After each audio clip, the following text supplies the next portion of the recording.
Bismillah. Assalamualaikum warahmatullahi wabarakatuh. Alhamdulillahirabbil alamin ar-rahman ar-rahim segala ilaha illallah syadina Muhammadan rasulullah. Allahumma shalli ala Muhammad.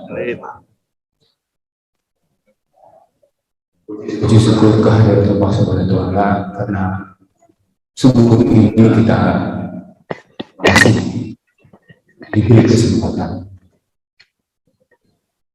memperoleh kekayaan dunia. Sholat subuh sebelum 2 rakaat sebelum subuh, hadis yang menyatakan kita memperoleh isi dunia. Saya memahami sebagai itulah kesehatan. Kesehatan adalah ratu kehidupan. Tadi saya minta izin pada ketua masjid, saya tidak bermasker. Karena buat saya ada masalah dengan udara yang mesti masuk. Dia bukan hanya membutuhkan O2, tapi juga ada nitrogen, ada gas-gas lain yang diperlukan. Untuk jangka pendek nampaknya tidak apa-apa, tapi untuk jangka panjang, saya ingin menjamin tubuh saya, terutama otak saya, mendapat pasokan gas yang cukup posisinya. Jadi, itu penjelasan kenapa saya tidak bermasker. Salawat dan salam kita sampaikan kepada junjungan Nabi kita Muhammad SAW beserta kepada keluarganya, sahabatnya, para pengikutnya kemarin, hari ini dan yang akan datang.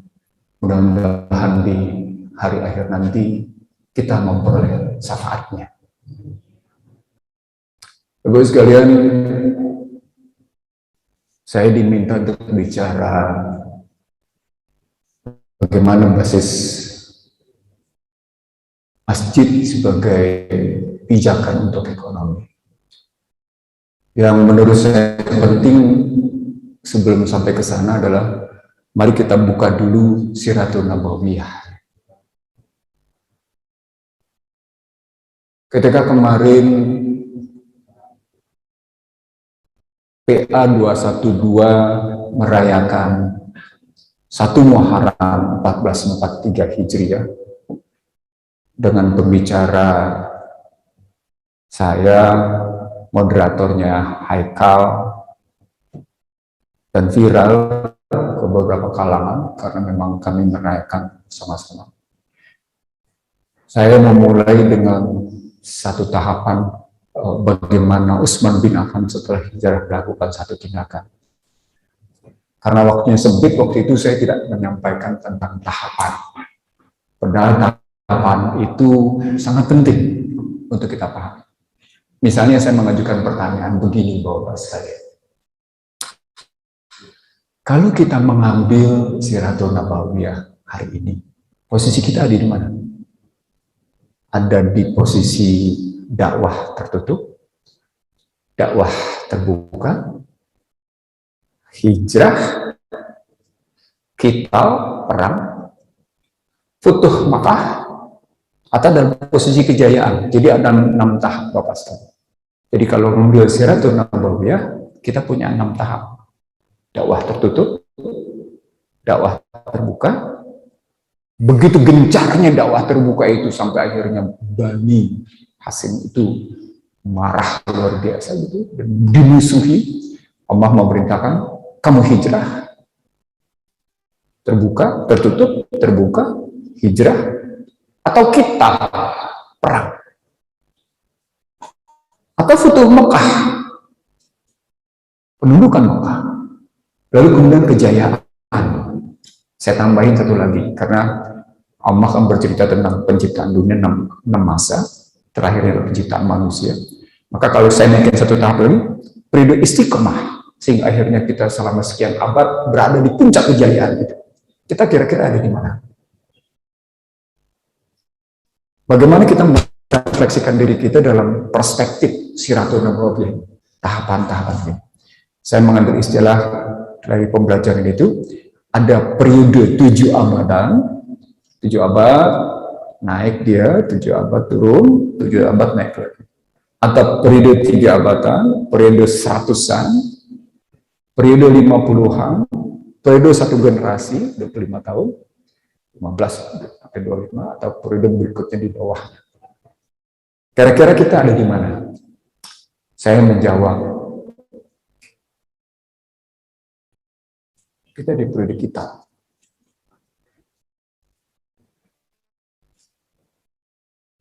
Kita dalam periode peperangan.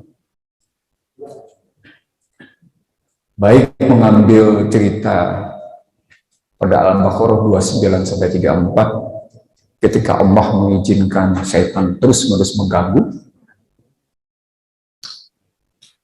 atau mengambil hadis bahwa perang terbesar adalah perang melawan hawa nafsu, maka sesungguhnya umat Islam di dunia, termasuk kita di Indonesia, berada dalam posisi, dalam bahasa saya yang sederhana, diminta untuk selalu siap siaga.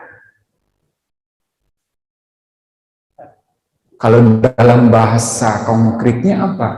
Bahasa konkretnya kita diminta untuk terus-menerus berjaga-jaga, dan dalam posisi berjaga-jaga kita diminta untuk tidak berhenti berinvestasi 2 hal, kebenaran dan kebaikan.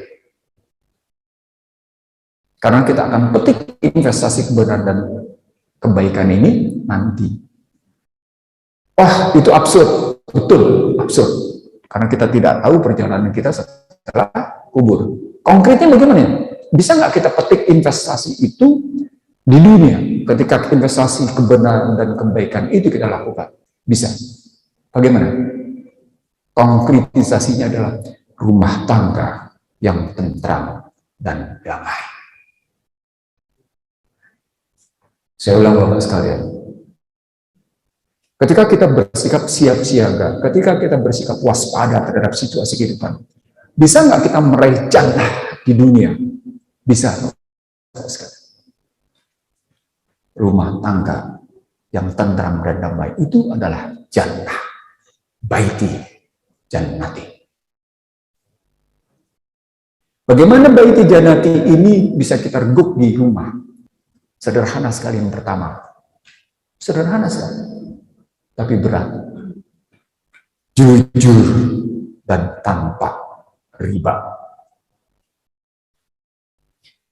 Siapa saja yang rumah tangganya, saya ulang Pak, siapa saja yang rumah tangganya terkena riba, siapa saja yang rumah tangganya antara hubungan suami istri, hubungan anak dengan bapak, hubungan anak dengan ibu, hubungan sesama anggota keluarga tidak penuh dengan aroma, tidak penuh dengan aura, tidak penuh dengan kejiwaan yang jujur, percayalah tidak ada ketentraman dan kedamaian. Ya ayuhan nafsul mutmainnah, itu ada di dunia, bukan ada di mana-mana. Jadi kalau pakai kuntum khairu ummatin ukhrijat linnas ta'muruna bil ma'ruf wa tanhauna 'anil munkar, maka kuntum khairu ummatin bisa kita ganti menjadi kuntum ahlikum. Kalian sebagai sesama saudara, sebagai sesama keluarga, kerabat adalah yang terbaik.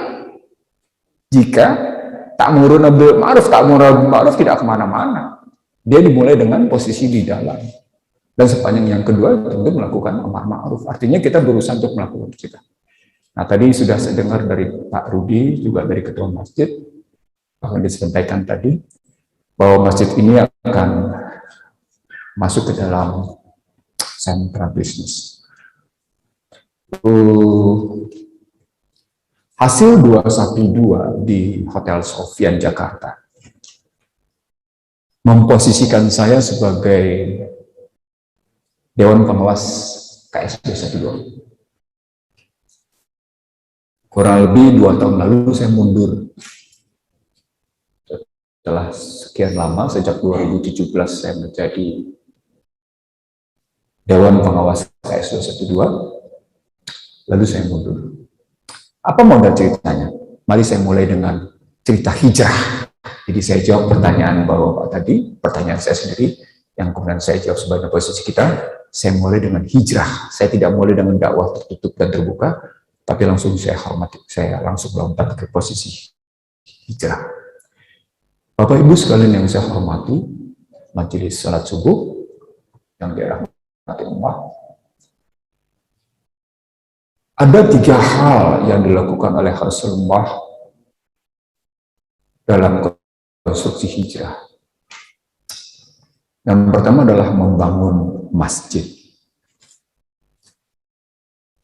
Semua kita tahu bahwa ternyata masjid dalam konstruksi hijrah itu menjadi pusat seluruh aktivitas.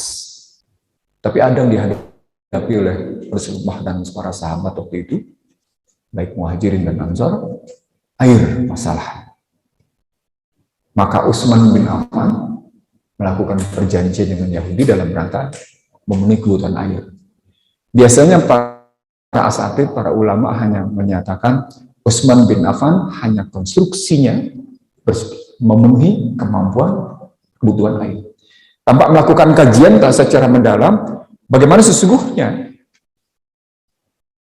umat Islam saat itu sudah menerapkan apa yang saya sebut sebagai indeks persaingan yang dibangga-banggakan oleh Barat. Ternyata umat Islam duluan yang mulai, Utsman bin Affan duluan yang mulai. Bagaimana ceritanya? Ceritanya adalah Utsman bin Affan membuat perjanjian bagaimana memenuhi kebutuhan air bagi Muhajirin dan Ansar. Dibuatlah perjanjian pada Senin, Selasa, Rabu adalah hak Muslim, pada Kamis, Jumat, Sabtu, dan Minggu adalah haknya Yahudi. Nah, pada saat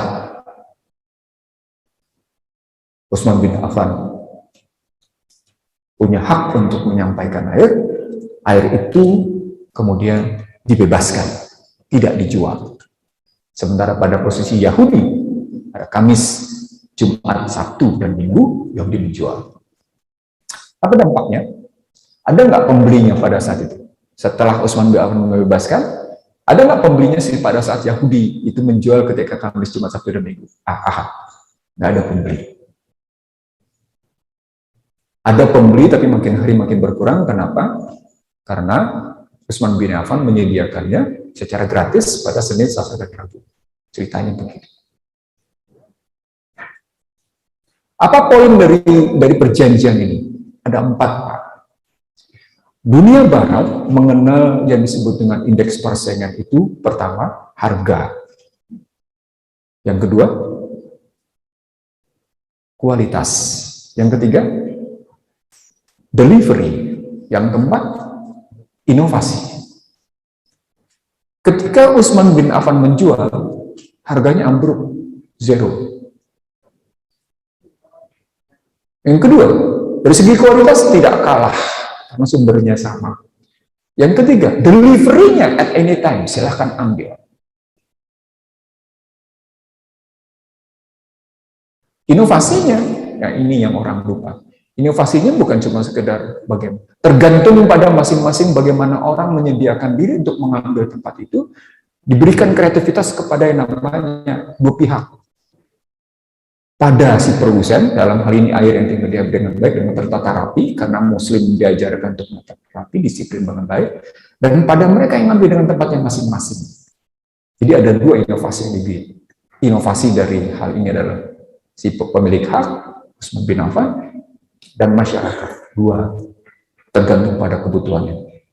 Ada yang menggunakan tempat tertentu, ada yang menggunakan tempat yang lain. Apa dampaknya, Pak? Yahudi itu dia jual semuanya, akhirnya lepas kepada Utsman bin Affan. Saya ingin mengatakan pada Bapak,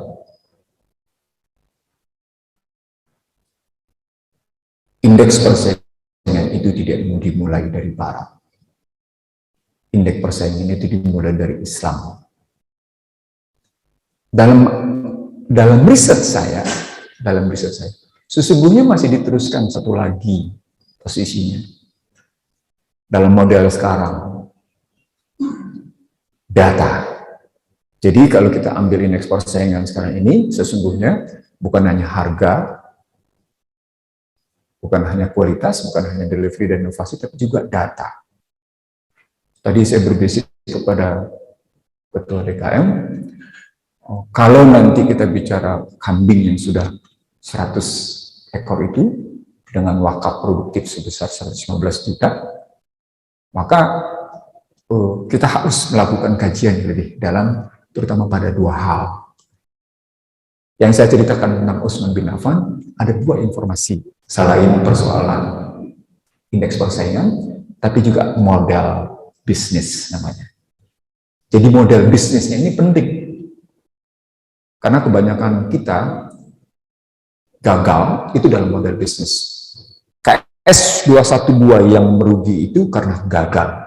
Saya kemarin tetap disampaikan laporan kepada saya dari beberapa teman yang di beberapa Depok sini ada banyak teman-teman yang menjadi di KS 212. Mereka tetap komunikasi pada saya menyampaikan, Bang, posisi merugi.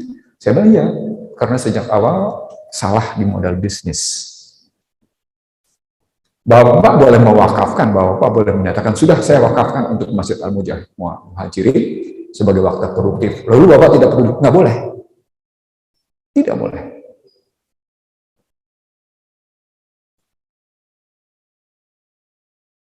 Pada konstruksi seperti ini, maka penting untuk bicara model bisnis.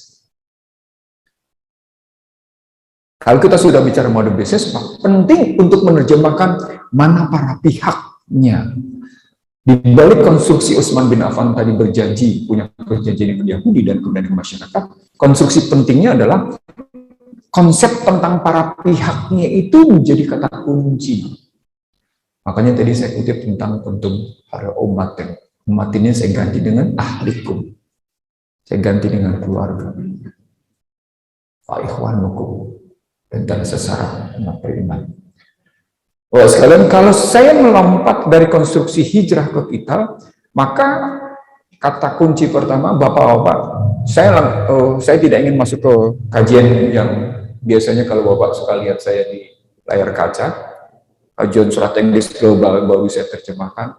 Di sini karena tadi sejak saya dijemput hingga sampai di sini, saya dibicarakan tentang Al-Muhajirin, arahnya kemana, saya langsung bicara yang praktis. Saya tidak bicara, kalau mau bicara yang strategis, istilah saya siap. Akan sampai pada posisi bagaimana pertarungan soal vaksin misalnya. Karena yang duluan bicara tentang vaksin adalah implan, pencangkokan dalam tubuh di Indonesia adalah saya, kebetulan, maaf. Karena studi saya yang saya lakukan sejak lama saya lakukan, bukan kemarin. Kalau Bapak lihat dialog saya di Helmi Yahya, saya sudah menginformasikan lebih awal. Baik, saya teruskan tentang situasi yang Bapak sampaikan. Lalu bagaimana sebenarnya konsep model bisnis tadi, Pak sekalian? Karena kita cek yang penting. Bapak sekalian, ketika saya melihat kegagalan Amerika di 2008 dalam perang dagang dengan Cina, maka kata kuncinya adalah 3, Pak. Kunci pertama, Amerika tidak punya kejujuran, Amerika serakah, Amerika menikmati permainan riba, dan Amerika istiqomah dengan ketidakjujurannya, pelaku bisnisnya maksud saya. Amerika istiqomah dengan keserakahannya, Amerika istiqomah dengan ribanya posisinya. Jadi Pak Rudi juga menyebut soal Pak Eka, menyebut tentang hutang Amerika besar yang jumlahnya 124% terhadap PDB. Ini konstruksi perbandingan ini jangan ditelan begitu saja. Biasanya otoritas keuangan Indonesia menyatakan Amerika itu juga hutang terhadap PDB 124%, Jepang 100%, 4% posisinya. Kita kan masih belum apa-apa, itu terjemahan. Saya siap berdebat, bukan diskusi soal itu. Karena saya menerjemahkan lebih dalam di sebuah televisi swasta soal ini.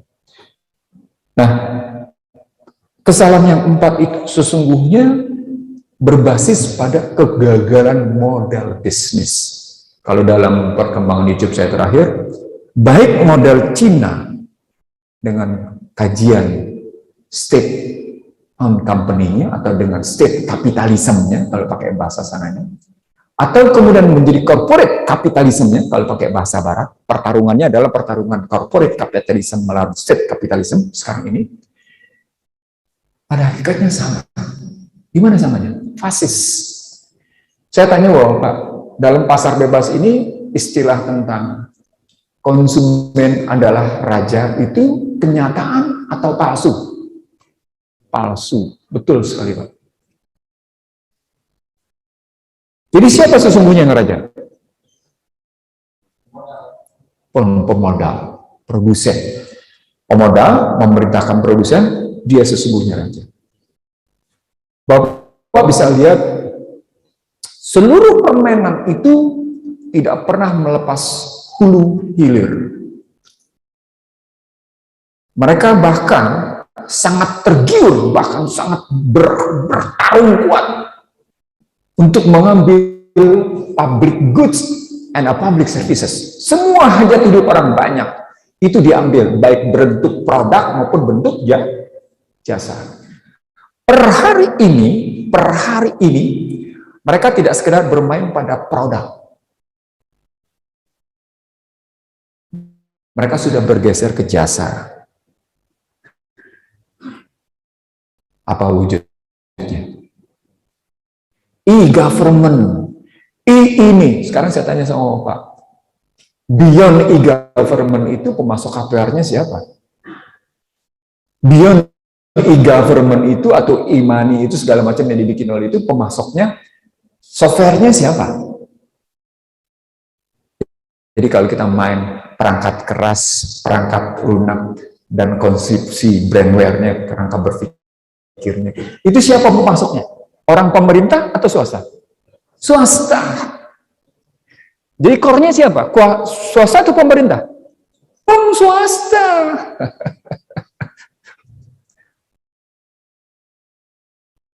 Teman-teman saya di Fakultas Ilmu Administrasi UI misalnya, bangga bicara tentang reformasi birokrasi berbasis IT misalnya. Mereka lupa bahwa permainan hardware dan software itu oke, brandware di kita, di pemerintah katakan, tapi mereka tetap harus melihat bahwa hardware dan software itu tetap dipegang oleh mereka. Bapak sekalian, omongan saya ini nanti berpengaruh, yang saya omongin beberapa kali di YouTube, tapi maaf ya, sedikit sekali dikunyah oleh banyak pihak. Karena nanti berkaitan dengan digital currency, yaitu vaksin. Apa relasinya nanti cerita? Saya ceritain dulu yang praktis, baru nanti saya naik ke posisi strategis, boleh ya? Saya tanya dulu, saya sampai jam berapa nih? Karena kalau saya misalnya ngajar untuk para bintang gitu ya, saya dosen di sekolah pimpinan beberapa instansi untuk eselon 1, saya bisa 3-4 jam sendiri, Pak. Minta maaf, saya terusin, Pak. Nah, karena kita masuk di model bisnis, berarti suka tidak suka, jelaskan dulu model bisnisnya kayak gimana, Pak. Lalu dalam posisi model bisnis yang jelas itu, jelaskan dulu masing-masing pelaku punya tanggung jawab apa secara tegas dan jelas. Berikutnya adalah soal kontrol dan akuntansi. Bapak sekalian, jangankan Indonesia, IDB dan OKI hingga hari ini tidak punya sistem akuntansi Islam.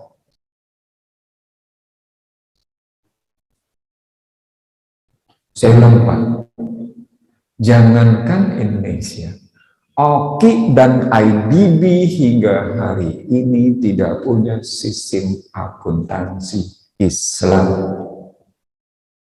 Yang ada adalah sekedar mengadopsi International Financial Report System, diganti-ganti namanya, sehingga kesannya menjadi akuntansi Islam. Tadi Pak DKM bilang, saya di Bukopin Syariah, saya terbuka. Iya, saya kebetulan memang acap kali tidak cocok dengan teman-teman ekonomi syariah. Karena Pak itu yang terakhir itu Pak. Yang terakhir ini nih, soal akuntansi Islam.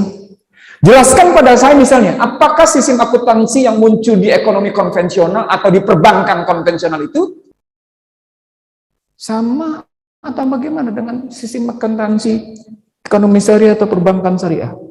Sama kan? Ganti nama. Kalau yang sebelah sini namanya kredit, yang sini namanya pembiayaan. Kontennya sama nggak? Sama. Iya, caranya beda. Kami kan menentukannya dinamis karena pakai bagi hasil. Saya bukan soal hitung. Itu kan cuma modal berhitungnya. Model pertanyaan berikutnya, saya keyword, saya kunci langsung Pak. Dalam sistem akuntansi barat, International Financial System, dan sistem ekonomi perbankan syariah, mana lebih tinggi? Biaya sumber daya manusia atau biaya dana? Halo?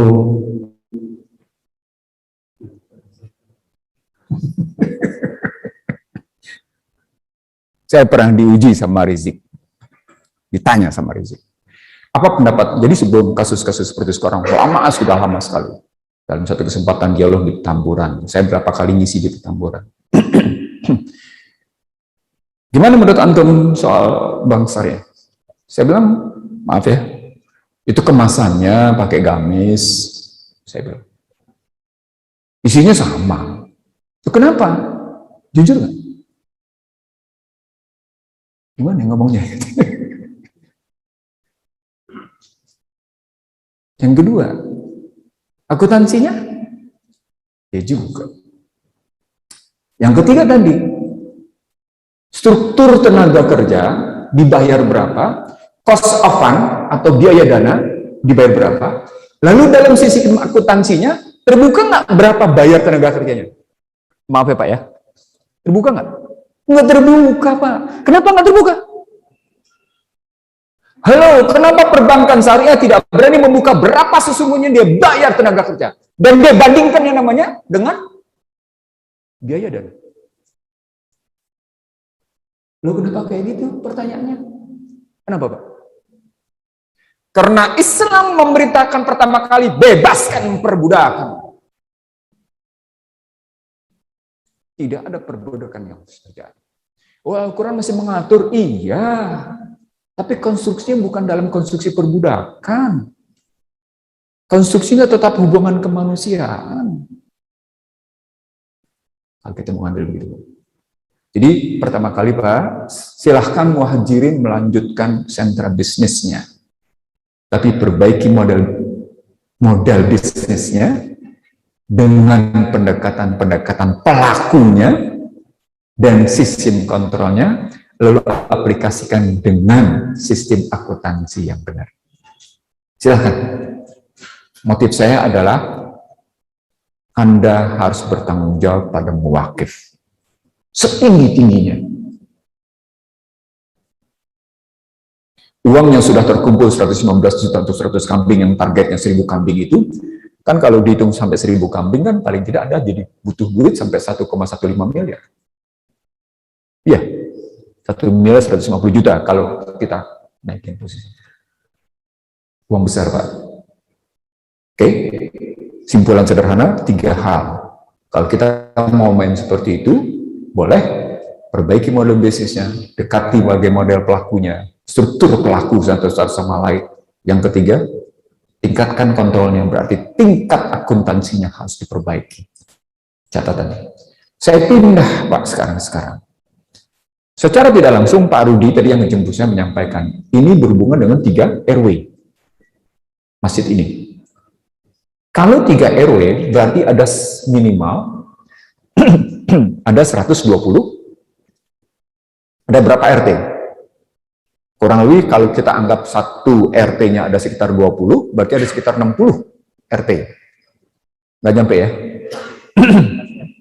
6 RT. Dari tiap RW.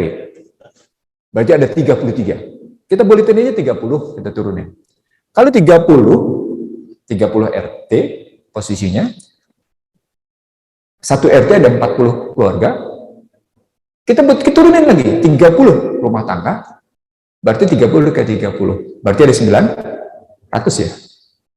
Saya tanya balik Bapak, bagaimana pemenuhan kebutuhan hidup pokok bagi 900 kepala keluarga? Masih belanja sendiri-sendiri kan? Di Bekasi sana Pak, sampai si wali kota yang menang, itu seorang teman membantu dengan modal IT, di mana masjid memenuhi kebutuhan hidup bagi jamaahnya. Dikumpulinlah sejumlah pensiunan, dikumpulinlah sejumlah mereka yang punya motivasi berbisnis, dipakailah sejumlah anak muda, kebutuhan pokok 900 warga itu dipakai dananya. Mewakif tadi menghimpun sebagai kekuatan modal, lalu kemudian dipertanggungjawabkan secara terbuka, minimal untuk 5 kebutuhan. 1, beras. Bapak bayangkan nggak, kalau dari 900 keluarga, 400 keluarga tadi, 400 kepala keluarga, memenuhi kebutuhan berasnya dari masjid, yang 1 bulannya minimal 25 kilo. Ya Pak ya, kan minimal 1 bulan kan 25 kilo jeleknya. Ya Bapak kaliin aja 400 kali 25 kilo berapa? Ya kan? Bapak ambil pilih deh, berasnya beras medium atau beras premium. Oh kami mau yang premium, lebih enak lagi yang premium, harganya murah. Relatif sedikit bedanya sama yang medium. Berapa harganya? 10.500 per kilo. Rasanya enak, bagus, ngambilnya langsung. Bapak bisa langsung menghidupkan petani. Yang menariknya lagi, Bapak memangkas para distributor yang rata-rata itu. Itu Pak. Baru 1 tuh Pak. Berapa marginnya dari kira-kira 10.500? Gede Pak marginnya. Karena Bapak beli di penggilingan, harganya 9.250. 9.000. Jadi ketika Bapak jual 10.500, sesungguhnya Bapak sudah untung dibanding sama namanya pasar induk, sudah untung 500 rupiah. Karena pasar induk menjualnya 11.000 yang premium. Bapak jual 10.500, padahal Bapak belinya cuma 9.000, 9.050. Bapak sudah dapat 1.000. 1.000 kali 400 kali 25 kilo. Coba berapa Pak? Itu baru beras. Tapi model bisnisnya menjadi penting. Ini Pak, penolongnya. Penolongnya IT kita manfaatin, pakai Telegram, karena Telegram bisa sampai ribuan. Kalau WA kan cuma 256. Kalau Telegram itu bisa sampai ribuan. Ya sudah, kita manfaatin Telegram. Nah, itu yang terjadi sesungguhnya. Itu baru 1 beras. Gula gimana gula? Sama, bisa dibeli. Cuma kalau gula suka tidak suka, Anda berhubungan dengan Konglo. Karena tidak ada gula di Indonesia yang tidak berkaitan dengan Konglo. Nggak ada. Yang kedua, yang ketiga, sabun. Sabun itu tiap bulan kita ganti kok Pak. Muhammadiyah dibikin sendiri, Muhammadiyah bahkan pernah menyediakan air sendiri. Apakah sini air beli? Saya tidak tahu. Banyak rumah mungkin tidak lagi membeli, tapi mereka mengolah. Saya misalnya di rumah, saya pakai 2 variasi. Saya tidak membeli, tapi saya bikin saringan sendiri. Jadi kita kreatif gitu ya, kita ambil air tanah, kita susun sedemikian rupa saringannya, sehingga air dari keran langsung bisa kita minum. Gampang Pak bikinnya, belajar aja sendiri. Karena tidak layak kita beli air.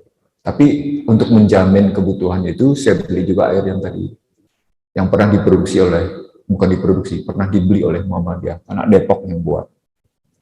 Satu instalasi untuk mendapatkan air yang pH-nya rata-rata bergerak di antara 7 sampai dengan 8, satu instalasi investasinya 100. Tapi kualitas airnya jauh lebih bagus dari kualitas air biru yang dipakai untuk ini.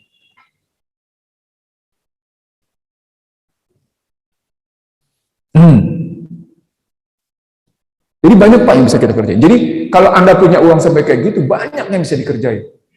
Dan mustahil kalau Anda bisa ngerjain kayak gitu, ada pengangguran di wilayah muhajirin. Itu poinnya Pak.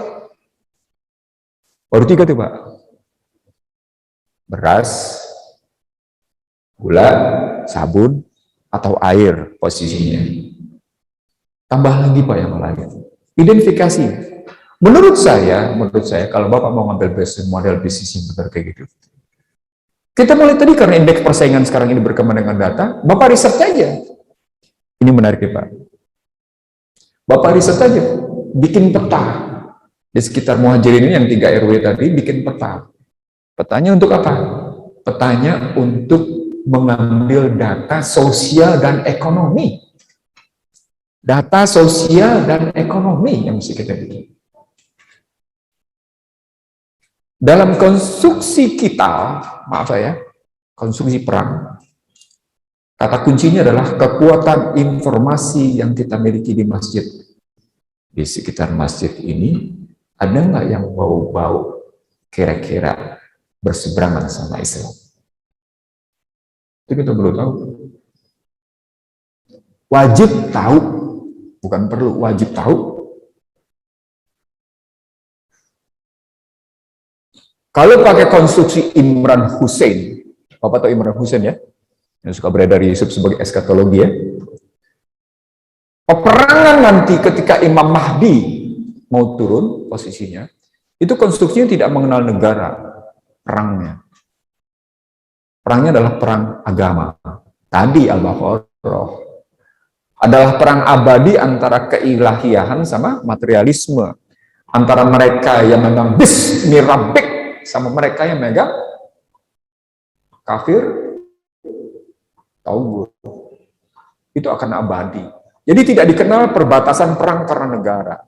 Jadi konstruksi MIT, konstruksi Harvard yang menyebut adanya quadripolar posisinya, sesungguhnya dia gagal dengan menangnya Taliban.